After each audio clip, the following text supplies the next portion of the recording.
Hello friends, कैसे आप सभी लोग।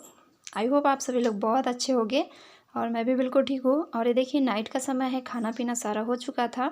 उसके बाद मुझे थोड़ा सा जो मैथ्स का है उसकी नोट्स भी बनाना है, उसकी क्लास भी देखनी थी। तो मैं साथ ही में क्लास देखते जा रही हूँ और जो इम्पोर्टेंट पॉइंट है उनको मैं नोट भी करते जा रही हूँ, क्योंकि अभी फ़िलहाल मेरी मैथ्स बहुत वीक है, काफ़ी दिनों से छूट गई थी। तो इसलिए उसकी जो मेन पॉइंट है उसके नोट्स बनाना ज़रूरी है, ताकि आगे मैं रिवाइज़ कर पाऊँ। तो फ्रेंड्स, कई हाउसवाइफ की, कई जो मदर होती है उनका एक ही क्वेश्चन होता है कि हमें पढ़ने के लिए समय नहीं मिलता है। तो जो हाउसवाइफ होती है वो मदर होती है, तो वाकई उनके पास समय नहीं होता है।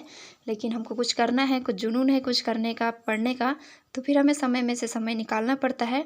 अगर हाउसवाइफ है तो सिर्फ काम का ही टेंशन रहता है, लेकिन अगर आप मदर है तो फिर घर के कामों के टेंशन के साथ साथ बच्चों को संभालना, वो एक टेंशन अलग हो जाता है। तो इसलिए अगर आप सही में कुछ करना चाहते हैं तो आपके पास सुबह का 2 घंटे का टाइम आप खुद के लिए निकाल सकते हैं। जैसे आपको कुछ करना ही है तो फिर सुबह 4 बजे उठ के 4 बजे से 6 बजे तक का आपका 2 घंटे का समय होता है। और ये जो सुबह का समय होता है ना, इसमें जो माइंड है वो एकदम फ्रेश सा होता है, तो इसमें जो पढ़ा हुआ भी काफ़ी अच्छे से कवर हो जाता है। तो जो एक हाउसवाइफ है, मदर है, उनको स्मार्ट स्टडी करना चाहिए, क्योंकि ऐसा जो फ्रेशर होते हैं ना, उनके जैसे हमारे पास समय नहीं होता है, ना ही माइंड फ्रेश होता है।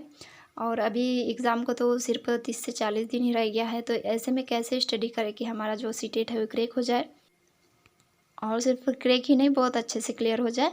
तो बस इसीलिए स्मार्ट स्टडी की ज़रूरत है अभी, क्योंकि समय बहुत कम बचा है।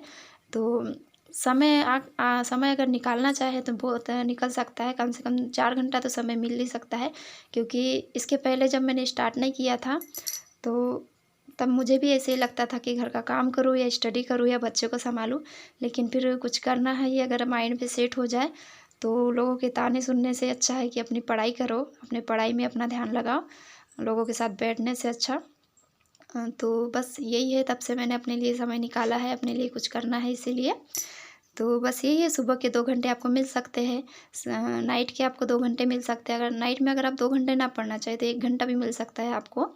ज़्यादा देर में, वैसे मैं नाइट में ज़्यादा देर नहीं पढ़ पाती हूँ, सिर्फ 1 ही घंटा पढ़ पाती हूँ, क्योंकि खाना खाने के बाद मैं ज़्यादा नहीं पढ़ पाती हूँ। तो क्योंकि मुझे दिन में पढ़ाई का समय मिल जाता है, अगर आपको नहीं मिलता है दिन में पढ़ाई का समय तो आप रात में, और कम से कम दिन में 1 घंटा तो निकाल ही सकते हैं। हाउसवाइफ है या मदर है तो जो मेरा रूटीन है उस हिसाब से बताती हूँ, तो मुझे तो काफ़ी समय मिल जाता है दिन में भी, क्योंकि मेरे बच्चे थोड़े बड़े हो गए हैं। एक फर्स्ट क्लास में है और एक आंगनवाड़ी जाती है। तो उनके जाने के बाद मुझे 2-3 घंटे का समय आराम से मिल जाता है। लेकिन किसी के बेबी छोटे होते हैं तो फिर उनको दिन में कम से कम 1 घंटा, नाइट में 1 घंटा, और सुबह 4 बजे से 2 घंटा, तो ऐसे 4 घंटे होते हैं। और अभी 30 से 40 दिन बाकी है। तो आप इसमें भी स्मार्ट स्टडी करके बहुत अच्छे से सीटेट क्लियर कर सकते हैं, क्रैक कर सकते हैं। तो फ्रेंड्स, मैंने रात को 1 ही घंटा पढ़ाई किया है, फिर सुबह क्योंकि जल्दी उठना होता है मुझे, कम से कम 3:30 पौने 4 बजे उठ जाती हूँ मैं। तो सुबह ही हमारा जल्दी नहा धो के हो जाता है 6 बजे के पहले। तो इसलिए मुझे पौने 4 बजे लगभग उठ जाना पड़ता है, फिर मतलब बच्चों का नहला सब। तो ऐसा 6 बजे तक फिर मैं फ्री हो जाती हूँ। तो जैसे सुबह फिर मैं सबसे पहले ना नहाने धोने के बाद, अपनी पूजा वगैरह करने के बाद, जैसे खाने का तैयार करना है, सब्जी का तैयार करना है, तो उसमें भी मेरी एक लेक्चर निकल जाता है। जैसे जो इजी लेक्चर होता है तो काम करते करते भी वाले लेक्चर मैं देख लेती हूँ। फिर 7 बजे से मेरा नल आ जाता है, तो फिर पानी वगैरह भरना, कपड़े वगैरह धोना, ये सब काम होता है। कभी कभी मेरी सासू माँ कर लेती है, फिर कभी कभी मुझे ही करना पड़ता है। और उसके बाद फिर खाना, फिर बच्चों की तैयारी, फिर स्कूल। तो ऐसा मेरा 10 साढ़े 10 बजे तक यही सिलसिला चलता है, जो मॉर्निंग रूटीन का होता है वो। और फिर उनके स्कूल जाने के बाद मेरे पास 2-3 घंटा आराम से बचता है। तो अभी कम समय में कैसे सीटेट पास करें, तो उसका एक ही तरीका है, आप हो सके तो मैराथन देखिए, या अपन जो लेक्चर होते हैं वाले देखिए। मैं तो सचिन एकेडमी से सचिन सर का ही लेक्चर देखती हूँ, मुझे उन्हीं का बहुत अच्छे से समझ में आता है। और मैथ्स के लिए दूसरे देखती हूँ, क्योंकि मैथ्स में उन लोग मतलब वो ना पेडोलॉजी जो सीडीपी होती है बहुत अच्छे से पढ़ाते हैं। और सीटेट क्रैक करने के लिए वही मेन है, क्योंकि अगर जिसको सीडीपी समझ में आ गई तो फिर सीटेट पास होना तय ही है।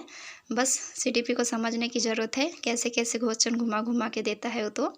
तो यहाँ ना मैं आलू के पराठे बना रही थी साक्षु के लिए, क्योंकि अभी इसके एग्ज़ाम चल रहे हैं ना। वो बोलता है कि स्कूल में कोई भी रोटी सब्ज़ी लेके नहीं आता है, सब कुछ ना कुछ अलग अलग सा लेके आते, तो इसलिए उसकी आज डिमांड पूरी कर दी मैंने।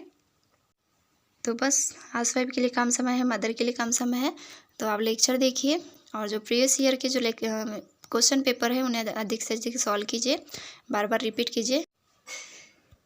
इन सब चीज़ों से पक्का आपका 100% सीटें जो है क्लियर होगा। तो बस मैं हाउस वाइफ से मदर से यही कहना चाहूँगी इस वीडियो में, अगर आपको कुछ करना है, सिर्फ पढ़ाई ही नहीं, अगर आप दूसरा भी कुछ करना चाहते हैं, अपने लिए समय निकालना, अपने लिए कुछ करना चाहते हैं तो समय में से समय निकालिए, समय किसी के लिए नहीं रुकता है। तो चलिए मिलेंगे नेक्स्ट वीडियो में। थोड़ा सा भी वीडियो पसंद आया तो प्लीज़ वीडियो को लाइक शेयर एंड सब्सक्राइब जरूर कीजिए।